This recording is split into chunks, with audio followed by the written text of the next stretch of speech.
Bom dia. Hoje nós estamos no segundo devocional, no qual a gente vai estudar junto o livro de João. E eu separei aqui o primeiro. No primeiro a gente falou sobre a perspectiva de João e a argumentação que ele trouxe para mostrar que Jesus já existia antes mesmo de ser encarnado. Essa visão de Deus antes do nascimento em carne. E agora a gente vai ler o capítulo 2. E no capítulo 2 acontece o primeiro milagre de Jesus. Então vamos lá. Passados 3 dias houve uma festa de casamento na cidade de Caná, na Galileia. A mãe de Jesus estava lá. Jesus e seus discípulos também foram convidados. Quando o vinho estava quase no fim, a mãe de Jesus comentou com ele: "O vinho está acabando." E Jesus respondeu: "Isso é da nossa conta, mãe? Minha hora não chegou ainda. Não me apresse." Mesmo assim, ela orientou os empregados: "Façam exatamente o que ele disser."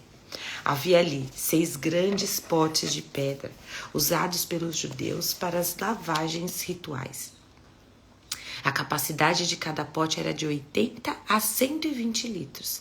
Jesus ordenou aos empregados: "Encham os potes de água."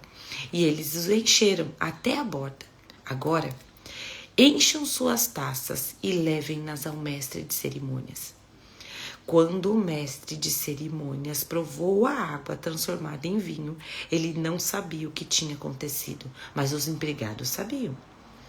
Ele disse ao noivo: "Todas as pessoas que conheço começam com os melhores vinhos, e depois que os convidados já beberam bastante, servem os inferiores.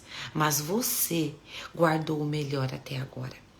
Esse ato de Jesus em Caná da Galileia foi o primeiro sinal, o primeiro vislumbre da sua glória. E os seus discípulos creram nele. Vamos lá, então a gente leu aqui do capítulo 1 ao 11. Esse foi a primeira demonstração de milagre de Jesus. E vamos estudar pontinho por pontinho aqui? Primeiro, cerimônias, festas de casamento naquela época eram extremamente importantes. Gente, não é que hoje não é, mas era uma importância diferente. E a duração daquelas festas também era diferente. As festas duravam cerca de uma semana. Era muito tempo, muita alegria, muitas tradições envolvendo aquela situação.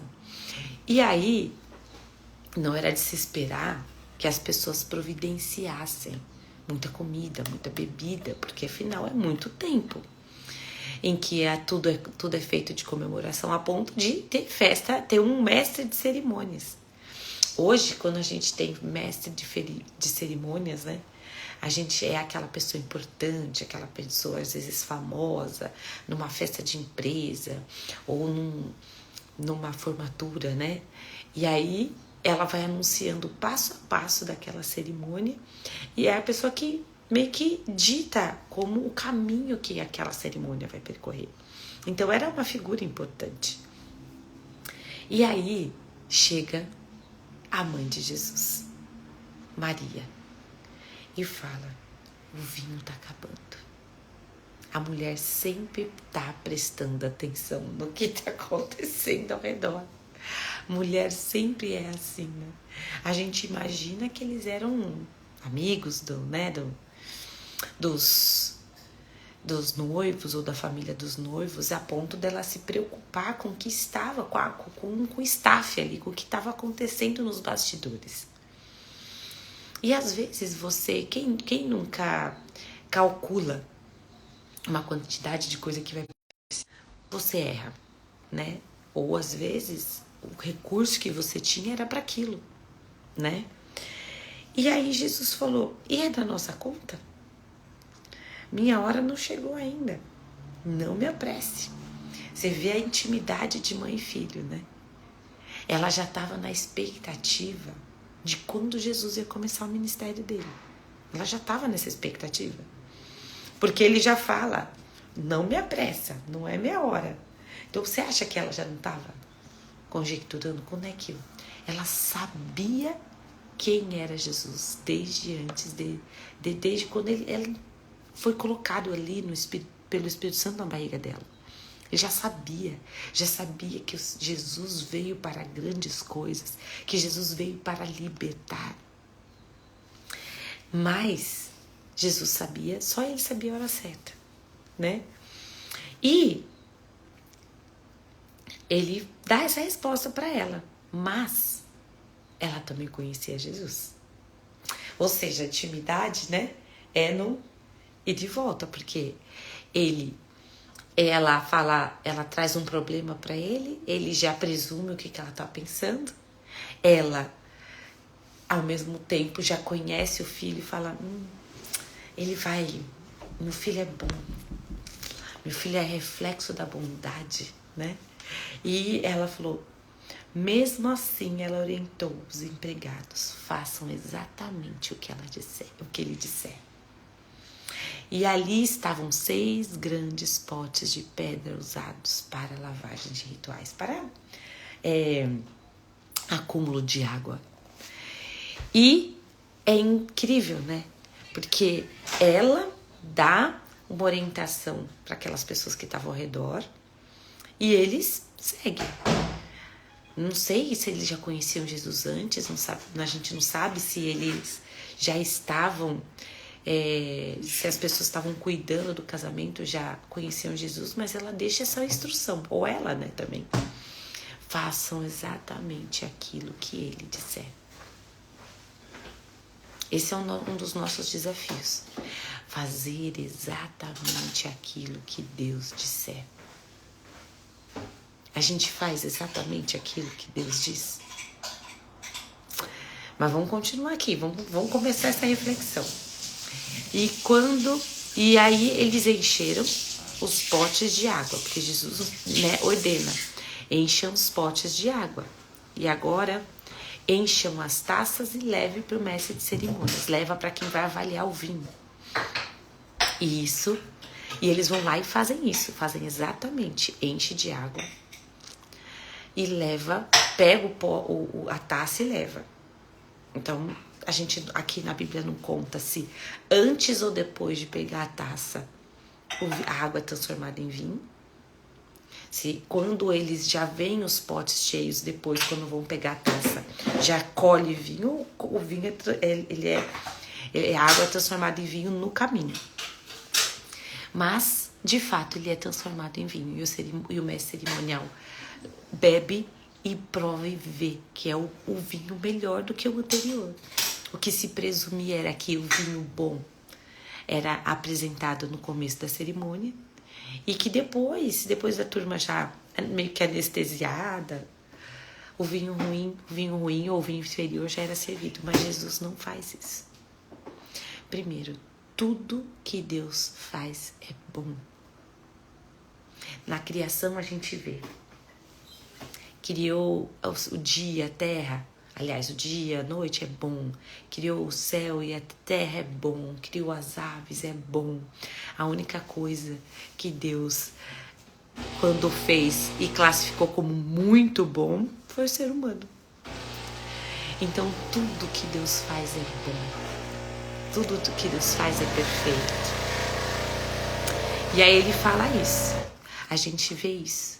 A instrução exata. Aqui é um estímulo pra gente. Se estava faltando vinho, por que Jesus mandou pegar água? Isso mostra o quanto a gente tem que fazer exatamente aquilo que Jesus diz pra gente fazer. Mesmo que a gente não veja coerência. Porque Deus vê tudo numa escala global. E Deus tem todo o poder nas suas mãos. Ele pode transformar tudo. A palavra de Deus fala que Deus reverte, muda, transforma situações antagônicas. Ele fala, eu converto choro em alegria, eu converto luto em dança, eu converto água em vinho. algo. Pensa, água. Água não tem gosto, água não tem cheiro, água não tem sabor. E ele transforma algo em vinho, com aroma, com sabor, com cor. É isso que Deus faz. Minha reflexão hoje é o quanto nós temos obedecido e feito exatamente aquilo que Deus pediu. Mesmo não imaginando o resultado, ou mesmo parecendo incoerente com o resultado que você deseja. A palavra de Deus fala que Deus é capaz de fazer infinitamente mais daquilo que imaginamos ou pensamos. E aqui foi isso que a gente viu acontecer. Quando precisava de vinho, Jesus fala, busca água. Algo que não é vinho. Algo que não são nem uvas que ele pediu para você pegar, para eles pegarem. Porque a uva se transforma em vinho. Mas água não. Água nem entra no processo. Ou é? Não, deve entrar sim. Eu não faço vinho. Mas entra no processo, mas não é a matéria-prima essencial ali. Para uva que se fermentada se transforma em vinho. E aqui a gente é estimulado a fazer exatamente o que Deus pede de nós ou nos orienta a fazer. Mesmo que não, nos nossos olhos não pareça coerente com aquilo que a gente precisa. E a gente viu isso, Jesus fazendo isso infinitas vezes, muitas vezes, né? Por exemplo, quando ele foi curar aquele cego, ele não foi só impôs as mãos sobre ele e orou. Ele cospe no barro, ele faz lama, ele passa nos olhos. Não faz sentido, a princípio, para quem está olhando ali, que aquilo vai gerar cura. Mas gera. Porque Deus tem todo o poder. E Ele usa o método que Ele quer. E o método, inclusive, nos ensina. Porque Deus não faz nada de forma despretensiosa. Tudo que Deus faz tem intencionalidade e estratégia. E a gente tem que crer nisso. Crer nisso a ponto de seguir isso. E ter fé. Porque a fé sempre vai ser um ingrediente especial para o milagre. Um ingrediente essencial para o milagre. Porque sem ela a gente não agrada a Deus. Então é isso, gente. A dica para o dia de hoje é: vamos seguir as instruções de Deus estritamente, mesmo quando não parece sentido. Porque a matéria-prima que Ele usa pode parecer incoerente para o milagre, mas gera um resultado fantástico. Vamos orar?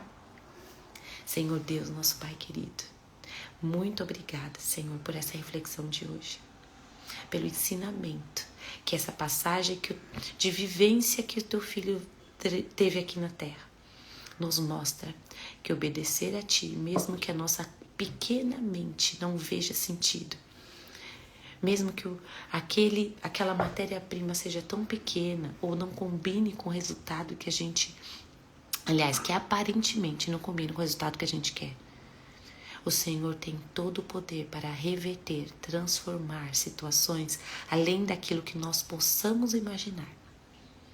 Obrigada, Pai, porque até mesmo a fé Tu colocas em nós, como naquela vez que o pai do filho endemoniado pediu: Senhor, ajuda-me com a minha fé, aumenta a minha fé.